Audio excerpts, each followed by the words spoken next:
Darwin, it's not the strongest who survive, nor the most intelligent, but the ones most responsive to change.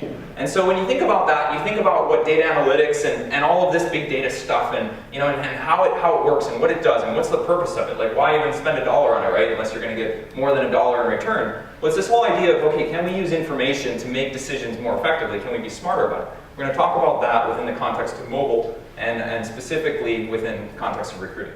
Another example of this would be Blockbuster. Blockbuster was wickedly innovative when it started, in the way that it structured deals and really just crushed mom and pop video, frankly, which was what there was.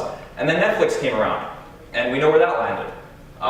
Borders, it's a quick one, which I love Borders, I love going there, but there's the Kindle, right? And then, travel agent, I haven't called a travel agent my entire life, although it sounded fun to do. And last time I used the Yellow Pages was probably to sit on them to eat breakfast.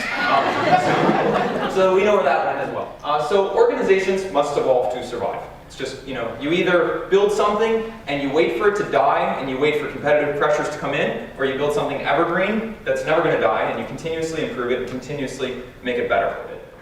So job seekers are mobile. How many of you have smartphones? Raise your hands.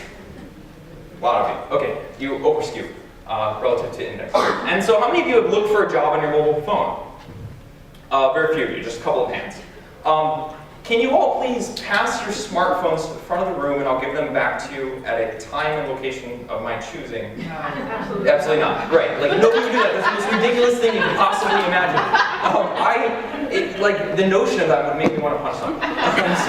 Because it's just not going to help. He broke his iPhone, the screen, and rather than hold it up to his face and cut his ear with shards of glass, he put it in a plastic bag and carried it around for 5 months because he wanted to, do the phone upgrade thing. But he had this broken phone that he would take with him everywhere in a plastic bag, and it was completely embarrassing. And it's happened to all of us, things like this. And so I took this picture of him, and he didn't know I took it, and now it goes in the presentation and drives home a point, which is that mobile is exceptionally personal. We can't imagine living without it at this point.